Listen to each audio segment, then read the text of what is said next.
অনেক সময় এটা হয় যে আমাদের যে পার্টনার সে হয়তো আমাদের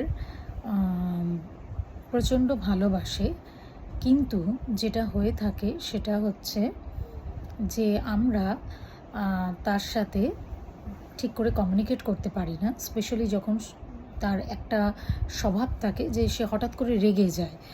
এবার এই হঠাৎ করে রেগে যাওয়ার কারণগুলি আমরা একটা অন্য ভিডিওতে অবশ্যই ডিসকাস করব, কিন্তু আজকে যেটা নিয়ে আমরা কথা বলবো সেটা হলো তার এই যে রাগটা, সেটাকে কি করে আপনি টলারেট করে, কি করে শান্তভাবে কমিউনিকেশনটাকে চালিয়ে নিয়ে যাবেন, বা কী করে সেই মুহূর্তে জিনিসটাকে স্থির রাখার চেষ্টা করবেন, সেটা নিয়ে আমরা চটজলদি 4টে টিপসের কথা বলবো। প্রথম কথা হচ্ছে, যখন আপনার পার্টনারের এরকম হঠাৎ রেগে যাওয়ার সমস্যা থাকবে তখন খুব বুঝে শুনে কথা বলবেন। মানে কথা বলার আগে খুব ভালো করে ভাববেন।